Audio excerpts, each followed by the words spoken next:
नमस्कार मित्रांनो आणि मैत्रिणींनो, पल्लवी मराठी कथा या चॅनलवर आपलं स्वागत आहे. इस प्यार को क्या नाम दूं भाग 45. मागील भागात. होणार जर आपण प्रयत्न केला तर. बाबा. कसं? आता ईशाने उत्सुकतेने विचारलं. आतापर्यंत प्रताप आपल्याला मारण्यासाठी आपल्याबरोबर खेळ खेळत होता. आता आपण त्याच्याबरोबर जगण्यासाठी खेळ खेळायचा. बाबा. म्हणजे? आयु. सांगतो. बाबा. आणि मग बाबाने दोघींना जवळ बोलावले आणि हळूहळू आवाजात त्यांना काही सांगू लागला. काही वेळाने दोघांच्या डोळ्यात चमक होती. काहीतरी मिळवण्याचे समाधान तिघांच्या चेहऱ्यावर दिसत होतं. आता पुढे. इकडे आदित्य आणि मल्हार आवरून बाहेर पडले. सर, आता नक्की काय करायचं आहे? मल्हार. सांगतो. आदित्य शांतपणे म्हणाला. त्यानंतर दोघेही पोलीस स्टेशनला आले. आदित्य आणि मल्हारने तिथे काही विश्वासू पोलीस अधिकाऱ्यांची भेट घेतली आणि मग त्यांच्याबरोबर काही डिस्कस करून दोघे बाहेर पडले. आता तुला काय करायचं आहे कळलं ना? आदित्य मल्हारकडे पाहून म्हणाला. तसं मल्हारने फक्त होमध्ये मान हलवली. तसं आदित्य गालातल्या गालात हसला आणि म्हणाला, काय मारुती राया, तयार ना सीतामातेला वाचवायला? आता मल्हार देखील हसला आणि आदित्यसमोर हात जोडून म्हणाला, हो श्री प्रभू रामचंद्र. काही वेळाने आदित्य आणि मल्हार प्रतापच्या बंगल्याजवळ आले. बंगल्यापासून काही अंतरावर आदित्य आणि मल्हार लपून बसले. काही वेळाने प्रताप जसा निघून गेला तसा आदित्यने मल्हारला इशारा केला. तसं मल्हारने फक्त मान हलवली आणि मल्हार प्रतापच्या मागावर गेला. इकडे आदित्य लगेच प्रतापच्या बंगल्यात आला. त्याने पाहिलं तर हॉलमध्ये 2 स्त्रिया बसल्या होत्या. त्या दोघींकडे पाहून साधारणपणे आदित्यला अंदाज आला की या दोघींपैकी एक प्रतापची आई असेल आणि कदाचित दुसरी स्त्री प्रतापची बायको. त्याने दारातूनच आवाज दिला, प्रताप मोहिते पाटील इथेच राहतात ना? तसं हॉलमध्ये असणाऱ्या दोन्ही बायका आदित्यजवळ आल्या. कोण रे बाळा तू? सुलोचनाबाईंनी डोक्यावरचा पदर सावरत विचारलं. मी आदित्य, मुंबईहून आलो आहे. प्रताप सरांना भेटायचं होतं. आदित्य. हो का? ये ना, आत ये. खूप लांबून आला आहेस ना? दमला असशील. सुलोचनाबाई खूप प्रेमाने आदित्यशी बोलत होत्या. तसं आदित्यही आत आला आणि सोफ्यावर बसला. मी चहा पाण्याचं बघते, सैलजा ताई म्हणाल्या. तेवढ्यात तिथे कार्तिक आला. आई, मी जरा बाहेर चाललो आहे, मला जरा काम आहे. कार्तिक. आदित्य त्याच्याकडे निरखून बघत होता. त्याने देखील आदित्यकडे पाहिलं आणि नकळतपणे त्याच्या नजरेत आदित्यला अनोळखीपणा जाणवला. हाय. आदित्य त्याच्या नजरेतला अनोळखीपणा ओळखून म्हणाला. हाय. कार्तिक अवघडून म्हणाला. मी आदित्य, मुंबईहून आलो आहे. प्रताप सरांसोबत मी आता काम सुरू केलं आहे आणि कदाचित पुढच्या काही काळात तू देखील आम्हाला जॉईन करशील. आदित्य हसून म्हणाला. नाही, माझ्या आयुष्यात खूप काही होईल, पण हे कधीच होणार नाही. कार्तिक तिरकसपणे म्हणाला. म्हणजे? आदित्यने आश्चर्याने विचारलं. कार्तिक, काय बोलतोयस हे? सैलजाताई चिडून म्हणाल्या. मग अजून काय बोलू? त्यांच्याबरोबर काम करण्यापेक्षा मी भीक मागून पोट भरणं जास्त पसंत करेन. कार्तिक फणकारून म्हणाला. कार्तिक, घरात पाहुणे आले आहेत. बोलताना आपण कुणासमोर बोलत आहोत याचं भान ठेव. सुलोचना आजी आता शक्य तेवढे शांतपणे म्हणाल्या. कळू दे आजी त्यांना पण की ते ज्या माणसासोबत काम करत आहेत त्यांची लायकी नक्की काय आहे ते. कार्तिक. कार्तिक, काय म्हणायचं आहे तुला नक्की? आदित्य आता उठून उभा राहिला आणि म्हणाला. मला म्हणायचं आहे की. कार्तिक. कार्तिक अजून काही बोलणार त्याआधी सुलोचना आजी जवळजवळ कडाडल्या. तसं कार्तिक शांत बसला. माफ करा हां, मला खरंच काही कल्पना नाही की कार्तिक असं काही वागेल तुमच्यासोबत. पण काही हरकत नाही, यावेळी तुम्हाला असं काही पाहावं लागलं. पण पुन्हा याल तेव्हा तुमचे स्वागत या घरात नक्कीच खूप चांगल्या पद्धतीने होईल. सुलोचना आजी हात जोडून म्हणाल्या. आता मात्र सुलोचना आजीने हात जोडून आदित्यला सरळ बाहेरचा रस्ता दाखवला होता. मग मात्र आदित्यच्या देखील नाईलाज झाला आणि तो तिथून काही न बोलता निघाला. त्याने बाहेर मल्हारला कॉल केला. मल्हार देखील काही वेळात ठरलेल्या ठिकाणी आला. आदित्य देखील प्रतापच्या घरून सरळ तिकडेच गेला. बोल मल्हार, काय माहिती मिळाली? आदित्य घाईघाईत येऊन बसत बोलला. हो सांगतो. मल्हार जो आधीच येऊन बसला होता तो म्हणाला. मग आदित्य 2 मिनिटं शांत बसला आणि मग त्याने एका ग्लासात पाणी घेऊन ते पिलं आणि मग पुन्हा मल्हारकडे पाहून म्हणाला, सांग लवकर, तुला काय माहिती मिळाली आहे ते? तुम्ही सांगितल्याप्रमाणे मी प्रतापचा पाठलाग केला, पण तो त्याच्या घरून निघाला. तो जाऊन सरळ आपल्या फॅक्टरी साईडवर गेला आणि अजून तिथेच आहे. मी आजूबाजूला चौकशी केली तर त्याच्यावरून आज मला कळलं की त्याच्या काही मीटिंग आहेत, त्यामुळे दिवसभर तरी तो ऑफिसमधून काही हलणार नाही. तरी पण मी काही माणसं त्याच्या मागे ठेवली आहेत. जर तो तिथून निघाला तर आपल्याला त्याबद्दल नक्की काहीतरी कळेल. मल्हार: ओके. आदित्य: तुम्हाला काय माहिती मिळाली? मल्हार: मला जी माहिती मिळाली ती तर खूप भयानक आहे. आदित्य काहीतरी आठवत म्हणाला. म्हणजे? मल्हारने न समजून विचारलं. प्रतापची फॅमिली खूपच कॉम्प्लिकेटेड आहे आणि त्याचा मुलगा, त्याच्याकडे पाहून तर मला असं वाटलं की प्रतापचा मुलगा प्रतापची अजिबात कदर करत नाही. इनफॅक्ट तो तर प्रतापचा खूप राग करतो. प्रतापला अजिबात पसंत करत नाही. आदित्य: आणि त्याची बायको आणि आई? मल्हार: बायको द परफेक्ट इंडियन हाऊसवाईफ, जी आपल्या नवऱ्याबद्दल अजिबात काही बोलत नाही. तो जसा आहे, जसा वागेल तसं सहन करत राहायचं. आदित्य: आणि आई? मल्हार: आई आई असते रे. ती तिच्या मुलाबद्दल काय बोलणार? तो जसा आहे तसा ॲक्सेप्ट करते. पण मला ना त्यांच्याकडे पाहून सतत असं वाटत होतं की त्यांनाही प्रतापचं वागणं पटत नाही, पण प्रतापच्या विक्षिप्त स्वभावामुळे त्या देखील गप्प आहेत. आदित्य: पण आता काय करायचं? मल्हार: मी पण तोच विचार करतोय. आदित्य: आणि मग दोघेही एकदम इकडून तिकडून फेऱ्या मारू लागले. खूप वेळ विचार करत होते. सर, एक आयडिया सुचली आहे. मल्हार ओरडून म्हणाला. काय? आदित्य: मी प्रतापचा पाठलाग करत होतो ना, मग पुन्हा एकदा त्याचा पाठलाग करतो. आणि जर ईशा त्याच्या ताब्यात असेल तर तो एकदा का नाही तिला भेटायला नक्की जाईल आणि मग आपल्याला ईशा नक्की सापडेल. मल्हार: प्लॅन तर ठीक आहे, पण... आदित्य: पण काय सर? मल्हार: एवढ्यावरच भागणार नाही. आपल्याला जर त्याला शिक्षा द्यायची असेल तर त्याच्या विरोधात पुरावे सादर करावे लागतील आणि त्यासाठी आपल्याला आधी पुरावे जमा करावे लागतील. आदित्य: हो, ते पण आहे. मग आता काय करायचं? मल्हार: पुरावे हवे असतील तर प्रतापच्या घरच्यांशी मला बोलावं लागेल. आदित्य: पण ते तुमचं ऐकतील? प्रतापच्या विरोधात तुमच्या बाजूने उभे राहतील? मल्हारने शंकेने विचारलं. राहावं तर लागेल. त्यांना जर प्रतापपासून सुटका हवी असेल तर त्यांना मला साथ तर द्यावी लागेल. आदित्य शून्यात नजर लावून म्हणाला. ठीक आहे, मग तुम्ही त्यांच्या घरच्यांशी बोला. मी प्रतापच्या पाठी लागतो. मल्हार: आदित्य: इकडे बाबा, आयू आणि ईशाने काहीतरी ठरवलं आणि आपल्या प्लॅनवर फोकस करायचे ठरवलं. आयू आणि ईशाने काही तयारी केली आणि तिथेच बेशुद्ध होण्याचं नाटक करून आडव्या पडल्या आणि बाबा जाऊन दरवाजा वाजवू लागला. कोणी आहे का तिकडे? प्लीज माझी मदत करा. इथे माझी बायकोला काहीतरी झालं आहे. माझी मुलगीही अजून शुद्धीवर आली नाही. प्लीज माझी मदत करा.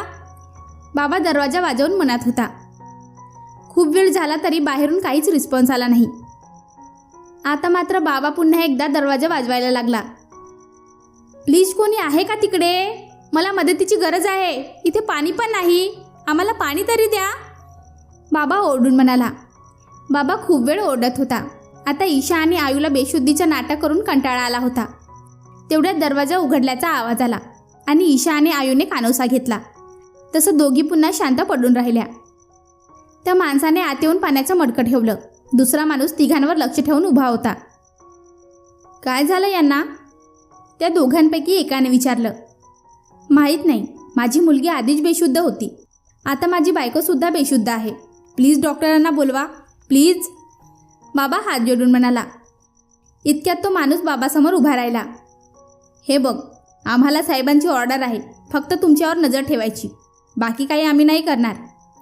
त्या दोघांपैकी एक माणूस म्हणाला. प्लीज असं म्हणू नका. बाबा त्या माणसाचे पाय पकडत म्हणाला. तेवढ्यात दुसरा माणूससुद्धा तिथे आला. तो बाबाला ढकलून त्या माणसाच्या पायाजवळून दूर करू लागला. तेवढ्यात ईशाने हळूच डोळे उघडून अंदाज घेतला आणि जवळच ठेवलेली लोखंडी रॉड काढली आणि काही कळायच्या आधी प्रतापच्या माणसाच्या डोक्यात घातली. तसं दुसरा माणूस धावून आला आणि त्याचवेळी बाबाने दुसऱ्या माणसाच्या डोक्यात रिकामं मडकं घातलं आणि काही कळायच्या आधीच दोघे बेशुद्ध होऊन पडले. तसं तिघेही एकत्र आले. तिघांच्या चेहऱ्यावर काहीतरी मिळवल्याचा आनंद होता. आणि आता तिथून बाहेर पडायचं होतं, पण खूप सांभाळून, कारण पावला पावलावर प्रतापची माणसे होती. ईशाने पटकन पुढे येऊन त्या 2 बेशुद्ध माणसांना बांधलं आणि त्यांच्या तोंडावर देखील फडकं बांधलं. आणि मग हळूच दरवाजेतून बाहेर वाकून पाहिलं. बाहेर कुणी नव्हतं. तसं तिघेही दबक्या पावलांनी बाहेर पडले. हळूहळू पावले टाकत पुढे सरकत होते, पण काही पावले पुढे येताच ती पटकन थांबली. तसं तिच्या मागे असणारे आईबाबा देखील थांबले. काय झालं? बाबाने हळू आवाजात विचारलं. पुढे काही माणसं आहेत. ईशाने देखील हळू आवाजात उत्तर दिलं. मग आता काय करायचं? आयू. तेवढ्यात ईशा पटकन वळली आणि तिने आईबाबाचा हात धरला आणि मागे पडू लागली. आणि एके ठिकाणी जाऊन तिघेही लपले. काही वेळाने त्यांच्या बाजूने ती माणसे निघून गेली. तसं ईशा पुन्हा दोघांना घेऊन बाहेर आली. मग हळूहळू करत तिघेही बाहेर आले आणि असं करत तिघेही त्या जुनाट घरापासून दूर आले. आता मात्र तिघांनी तिथून पळायला सुरुवात केली. बरेच पुढे आल्यावर मात्र आयू थांबली.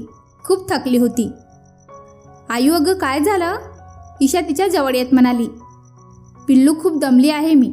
आयू, मला कळतंय ग, पण आता आपल्याला इथून निघावं लागेल. एव्हाना प्रतापच्या माणसांना खबर लागली असेल आणि आपल्याला परत त्यांच्या हाती लागायचं नाही. ईशा. हो शामू, ईशू बरोबर बोलत आहे. आता जर आपण प्रतापच्या हाती लागलो तर कधीच सुटू शकणार नाही. मग आपला मृत्यू अटळ. बाबा. मग आयूने दोघांकडे पाहिलं आणि मग स्वतः तिथून निघाली. तसं बाबा आणि ईशा देखील तिथून निघाले. तिघेही आता झपाझप पावले टाकत होते. इतक्यात ईशाच्या पायाला काहीतरी लागलं आणि ती पडली. तसं आयू आणि बाबा धावत तिच्याजवळ आले आणि तिला उठवण्याचा प्रयत्न करू लागले, पण व्यर्थ. ईशाच्या पायाला खूप मार बसला होता. इतक्यात बाबाचं लक्ष मागे गेलं. तसं त्याची बोबडीच वळली. इशू, पिल्लू, उठ लवकर, ती माणसं आली. बाबा घाईघाईत बोलला. आणि आता आयू आणि ईशाने वळून पाहिलं आणि मग ईशा उठण्याचा आटोकाट प्रयत्न करू लागली, पण तिला ते काही जमेना. आयू, बाबा, माझं ऐका. तुम्ही माझी काळजी करू नका. तुम्ही निघा इथून. तुम्ही प्रतापच्या हाती लागू नका आणि कोणाची तरी मदत आणा. आणि तो मला एकटीला काही करणार नाही. ईशा. नाही, जे काही व्हायचं असेल ते आपल्या तिघांचं होईल. आयू. हो पिल्लू, आम्ही तुला सोडून कुठेही जाणार नाही. बाबा. आणि मग दोघांनी ईशाला दोन्ही बाजूने धरलं आणि चालू लागली. पण ईशाचे दुखऱ्या पायाने चालता येत नव्हतं, तरी ती चालण्याचा प्रयत्न करत होती. पण तोपर्यंत प्रतापची माणसं त्यांच्यापर्यंत पोचली होती. आणि मग पुन्हा एकदा ईशा आणि आयूबाबा प्रतापच्या हाती लागले. प्रतापच्या माणसाने आयूबाबाला घट्ट पकडून ठेवलं. ईशा अजूनही खाली बसून होती. तसं प्रताप पुढे आला आणि त्याने ईशाच्या केसाला धरून उठवलं. प्रताप, सोड तिला. बाबा चवताळून म्हणाला. तसं प्रताप तुच्छतेने हसला. प्रताप, तुला जे काही करायचं आहे ते आमचं कर. तिला सोड. आयू. तसं प्रतापने रागाने दोघांकडे पाहिलं आणि पुढच्या क्षणी ईशाच्या गालावर एक चपराक ठेवून दिली आणि ईशा खाली पडली. तसं आयूबाबा दोघेही ओरडले. प्रताप. आता प्रताप परत पुढे आला आणि त्याने ईशाला पुन्हा केसाला धरून उठवलं. तसं ईशाने त्याच्याकडे पाहिलं आणि हसू लागली. तसं प्रताप, आयूबाबा आणि प्रतापची माणसे आश्चर्याने तिच्याकडे पाहू लागले. प्रतापच्या हातून नकळतपणे तिचे केस सुटले. आता ईशा त्याच्यासमोर ताठ उभी राहिली. तुला काय वाटतंय? मला मारणं सोपे आहे? मग लाव सगळा दम. बोलव तुझ्या माणसांना. तुला किती तुझी माणसं बोलवायचं ते, आणि दाखव मला मारून. मीही मरायला तयार आहे. आतापर्यंत किती वेळा तू मला मारण्याचा प्रयत्न केलास, पण जोपर्यंत त्या वरच्याच्या मनात नाही ना, तोपर्यंत तू मला काही करू शकत नाहीस. आणि काय म्हणालास तू? तुला मला तडफडवून मारायचे आहे. ठीक आहे, मग मला पण बघायचं आहे की तू मला किती तडफडवू शकतोस आणि मी किती तडफडू शकते. तुला जसं मला मारायचे आहे तसं तयारी कर आणि मी मरायची तयारी करते. ईशा अजूनही चेहऱ्यावर हसू ठेवून म्हणाली. तसं प्रताप अजूनच चिडला आणि त्याने पुन्हा एकदा ईशाच्या जोरात कानाखाली मारली. तसं ईशा धडपडून खाली पडली. आयूबाबा तर तिचे हे रूप बघून शॉक होते. आतापर्यंत प्रतापच्या नावाला देखील घाबरणारी ईशा आज त्याच्या डोळ्यात डोळे घालून त्याला जाब विचारत होती, धमकी देत होती. इतकंच काय तर त्याला चॅलेंज करत होती. आणि खरंच हे बाबा आणि आयूसाठी अनपेक्षित होतं. प्रतापने पुन्हा त्या तिघांना आणून त्याच खोलीत डांबले. आता मी बघतोच तुम्ही कसे पडता. प्रताप रागाने म्हणाला. मलाही बघायचं आहे प्रताप, तू अजून काय करू शकतोस. ईशा देखील स्मितहास्य करत म्हणाली. ए तुझ्या तर. प्रताप रागाने तिच्या अंगावर धावून आला आणि तो तिच्यावर हात उचलणार त्याआधीच ईशाने त्याचा हात हवेत धरला आणि पुन्हा एकदा हसली आणि त्याच्या डोळ्यात डोळे घालून म्हणाली, मूर्ख आहे का रे तू प्रताप? की वयाप्रमाणे तुला विसर पडला आहे की मी कोण आहे? तुला आठवत नसेल तर पुन्हा एकदा मी आठवण करून देते. मी तुझीच मुलगी आहे, तुझ्याच रक्त. मग आता विचार कर, तू मला मारण्यासाठी इतक्या खालच्या पातळीवर जाऊ शकतोस, तर मी तुला संपवण्यासाठी कोणती पातळी गाठू शकते? ईशा देखील त्याच्या नजरेला नजर भिडवत म्हणाली. तसं प्रतापने तिचा गळा पकडला. आयु बाबा देखील धावत येऊन प्रतापच्या हातातून ईशाचा गळा सोडवू लागले. दोघांनी ताकद लावून प्रतापच्या हातातून ईशाला सोडवलं. ईशा खोकत होती, मध्येच मोठ्याने श्वास घेत होती. आयु तिच्या पाठीवरून हात फिरवत होती. बाबा देखील ईशाच्या डोक्यावरून हात फिरवत होता. प्रताप मात्र तिघांकडे खाऊ की गिळू या नजरेने पाहत होता. प्रताप, तुझी हिंमत कशी झाली माझ्या मुलीला हात लावायची? आयु चवताळून म्हणाली आणि दुसऱ्या क्षणी ती उठून त्याच्याजवळ गेली आणि तिने प्रतापच्या कानशिलात वाजवली. तसं प्रताप 2 पावले मागे सरकला आणि अवाक होऊन आयूकडे पाहू लागला. ईशा मात्र बसल्या जागेवरूनच दोघांकडे पाहत होती. ती पुन्हा उठली आणि प्रतापजवळ येऊन म्हणाली, काय झालं प्रताप? धक्का बसला का माझ्या आयूचे रूप पाहून? अरे पण हे काही नवीन नाही तुझ्यासाठी, पण आता खरंच तुझं वय झालं आहे म्हणूनच तुला मागच्या काही गोष्टी आठवत नाही.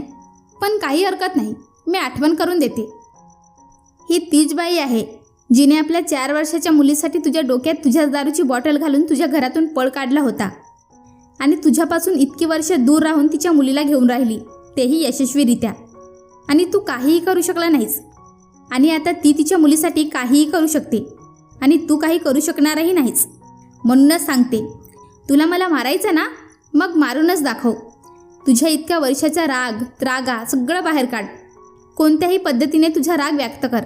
मी नाही अडवणार तुला. तुझी सगळी ताकद पणाला लाव. मलाही पाहायचं आहे की प्रताप मोहिते पाटील काय करू शकतो. ईशा चुटकी वाजवत म्हणाली आणि एका कोपऱ्यात जाऊन पाय पसरून बसली.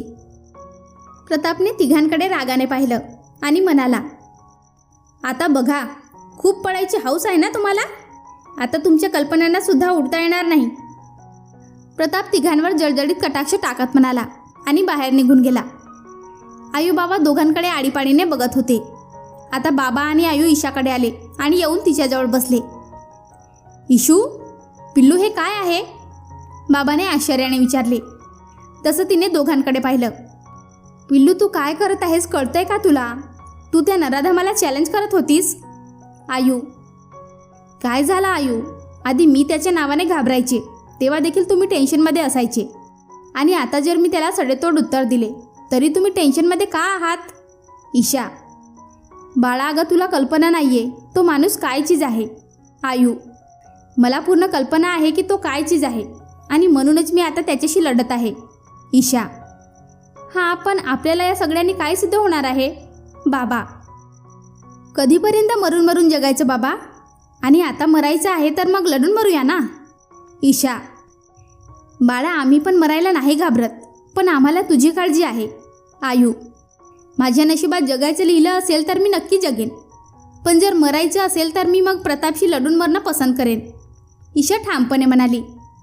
पण बेटा, या पद्धतीने अशी लढणार आहेस तू?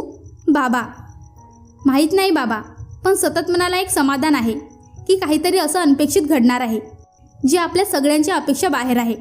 आणि म्हणूनच आता मला मरण्याची देखील भीती वाटत नाही. ईशा, काय बोलत आहेस? कशाबद्दल बोलत आहेस? आम्हाला काही कळत नाही, पण माहीत नाही तरीही तुझ्या विश्वासावर विश्वास ठेवावा असं वाटत आहे. बाबा, ठेव बाबा विश्वास, आणि माझं मन मला सांगते की आपण परत एकदा सुखाने आनंदाने जगणार, तेही एकत्र. ईशा हलकेच हसत म्हणाली. रात्रीच्या वेळी पुन्हा एकदा आदित्य आणि मल्हार प्रतापच्या घरावर लक्ष ठेवून होते. संध्याकाळी घरात आलेला प्रताप त्यांना पुन्हा एकदा रात्रीच्या वेळी बाहेर जाताना दिसला. तसं आदित्यने मल्हारकडे इशारा केला आणि मल्हार पुन्हा एकदा त्याच्या मागावर निघाला. आणि मग आदित्यने एक खोल श्वास घेतला आणि प्रतापच्या घरात प्रवेश केला. येऊ का घरात? आदित्य दारातून म्हणाला. तसं सुलोचना आजी, शैलजाताई आणि कार्तिक जेवायला बसले होते. तिघांनी त्याच्याकडे पाहिलं. आदित्यला पाहून कार्तिकच्या चेहऱ्यावरचे भाव बदलले. तुम्ही, तेही यावेळी? आजी पुढे येऊन म्हणाल्या. हो, माझं काम होतं म्हणूनच आलो. आदित्य, तुमचे ज्यांच्याजवळ काम आहे ते आताही घरात नाहीत, त्यामुळे तुम्ही त्यांना फोन करूनच आलात तर बरं पडेल, कार्तिक तिरकासपणे म्हणाला. कार्तिक, तू थांब बाळा. घरात आलेल्या पाहुण्यांशी अशा पद्धतीने वागू नये, हे तुला मी आधीही सांगितलं आहे आणि आताही आम्ही तेच सांगत आहोत. यापुढे सांगायची गरज पडू नये एवढीच एक माफक अपेक्षा तुझ्याकडून. आजी शांतपणे पण करारी शब्दात म्हणाल्या. आजी पण, कार्तिक अजून काही बोलणार त्याआधीच आजीने त्याला हात दाखवून शांत केलं. तसं कार्तिकने आदित्यकडे एक रागीट कटाक्ष टाकला आणि तिथून निघाला. थांब कार्तिक. निघालेल्या कार्तिकला आदित्यने आवाज दिला. हे पहा, मला तुमच्याशी काही बोलायचं नाही, त्याच्यामुळे तुम्हाला जे काही ज्यांच्याशी बोलायचे आहे त्यांच्याशी बोला. कार्तिक मागे न वळून बघता बोलला आणि परत पुढे निघाला. आणि मी म्हणालो की मला तुझ्याशी बोलायचं तर? आदित्य. तसं कार्तिकने मागे वळून पाहिलं. आता सुलोचना आजी, शैलजाताई आणि कार्तिक तिघांनाही एकच प्रश्न पडला की आदित्यला नक्की कार्तिकशी काय बोलायचं आहे. हो, आज मला तुमच्याशी बोलायचं आहे, फक्त कार्तिकशी नाही तर तुम्हा दोघांशीही मला बोलायचं आहे. आदित्य. आमच्याशी काय बोलायचं आहे? सुलोचना आजीने विचारलं. तसा आदित्यने खोल श्वास घेतला आणि पुन्हा एकदा तिघांकडे पाहिलं. तिघांच्या चेहऱ्यावरील बरेच प्रश्न त्याला दिसत होते आणि पुढे तो जे काही सांगणार होता ते ऐकून त्यांना धक्का बसेल की आणखीन काही हे त्याला देखील माहिती नव्हतं. पण ईशाला वाचवण्यासाठी हे सांगणं खूप गरजेचं होतं, नाहीतर कदाचित तो त्याच्या ईशाला कायमचा गमावून बसला असता. भेटूया पुढच्या भागात. धन्यवाद.